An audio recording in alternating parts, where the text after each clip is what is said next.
여러분, 우리는 예수님을 믿을 때 강하고 용맹스러운 믿음이 필요합니다.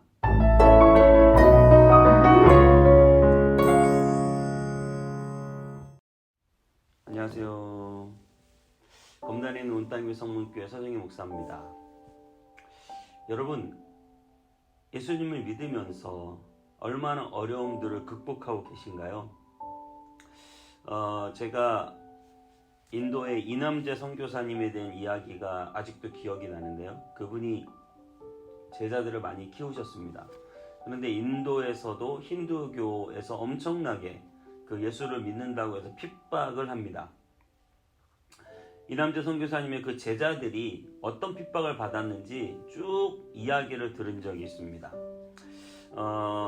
마니시 목사님이라는 분은요, 건물 인테리어로 돈을 잘 벌다가 목사로 헌신하게 되고 오토바이를 35km로 달려서 35km를 오토바이로 왔다 갔다 하면서 교회를 왔다 갔다 하다가 엄청나게 많은 사고를 당했다고 해요.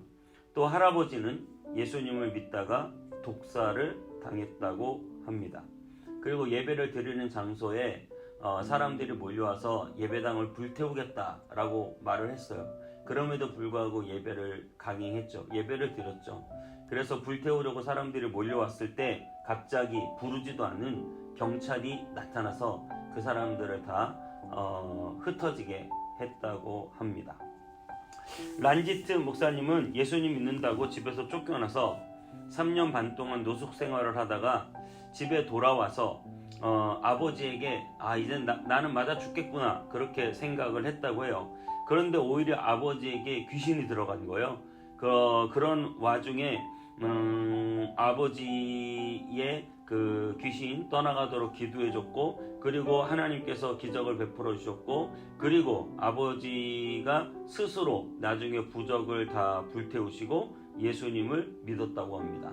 시골에서 전도할 때에는 붙잡혀가지고 강물에 던져졌는데 떠 내려가다가 멱 감는 사람들, 수영하는 사람들에게 구조를 당해서 죽음을 통과할 수 있었다고 합니다.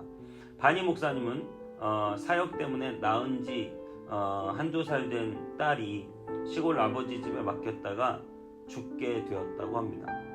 딸이 죽자 내가 이 사역을 계속 해야 하는지 고민을 많이 하시다가 그래도 끝까지 목회자로서 사역을 감당하셨다고 해요.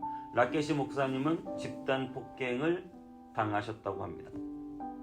쟁기를 잡고 뒤를 돌아보는 자는 하나님의 나라에 합당치 않다는 예수님의 말처럼 정말 경주마처럼 앞만 보고 오직 예수 그리스도라고 하는 그 표대를 향해서 똑바로 앞만 보고 달려가신 분들의 이야기, 여러분 자꾸 세상을 뒤돌아보지 마시기 바랍니다. 룻의 아내 이야기 아시죠? 그 멸망당하는 소돔과 고모라를 뒤돌아봤다가 소금 기둥이 되었습니다.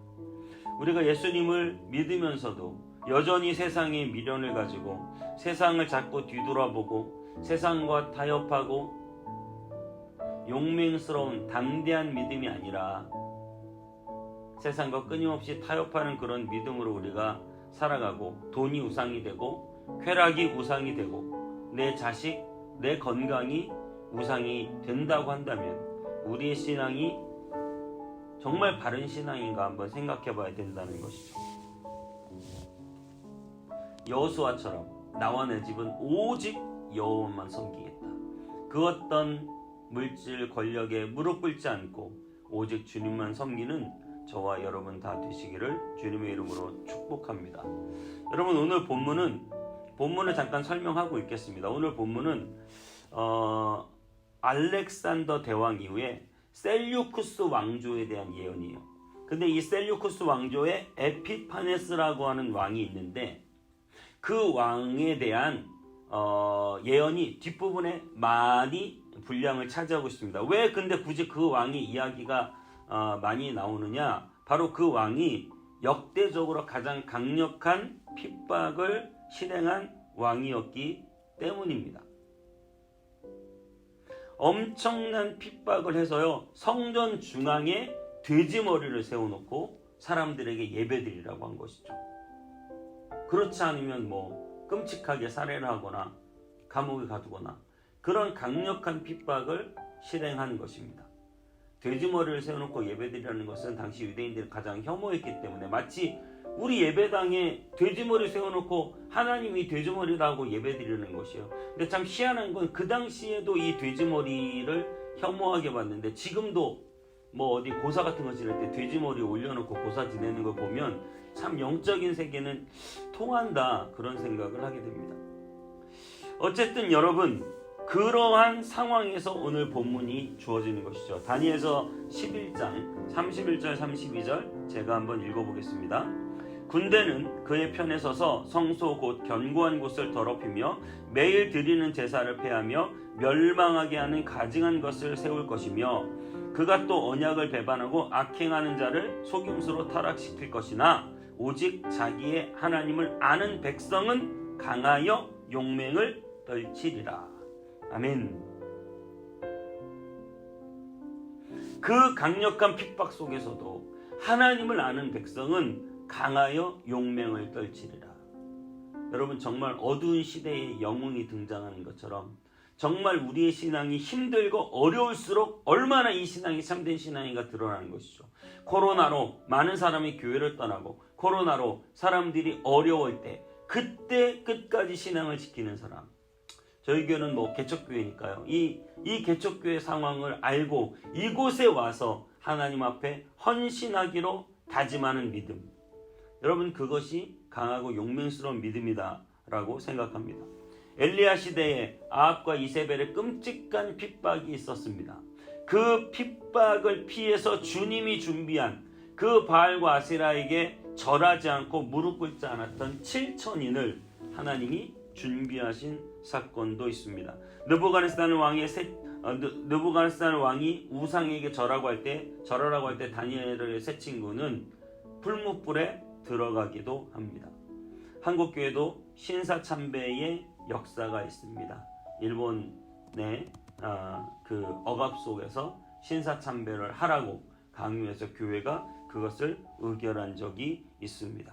굉장히 가슴 아픈 사건이죠. 여러분 우리가 신앙생활하면 핍박이 있습니다. 어려움이 있습니다. 하지만 그럼에도 불구하고 끝까지 하나님을 믿고 의지하고 바라고 죽으면 죽으리라 그 어려움을 이겨내는 믿음이 다 되시기를 바랍니다. 강력한 핍박이 아니어도 유혹이 있을 수 있습니다. 죄의 유혹, 우상의 유혹. 그 모든 상황 속에서도 여러분 끝까지 하나님만 믿고 강하고 용맹한 믿음으로 서는 저와 여러분 다 되시기를 주님의 이름으로 축복합니다. 기도하겠습니다. 하나님, 우리의 믿음이 이 험악한 세상 속에 핍박과 유혹에 가득한 세상 속에 강하고 용맹스러운 믿음으로 서게 하여 주옵소서. 그래서 오직 우리의 믿음을 변치 않고 끝까지 주님을 붙잡는 믿음으로 어떤 어려움 속에서 어떤 유혹 속에서 이겨 승리하는 우리의 믿음 되게 하여 주시옵소서. 주님을 배반하지 않고 끝까지 주님 바라보는 믿음 되게 하여 주시옵소서. 감사드리고 예수님의 이름으로 기도하옵나이다. 아멘.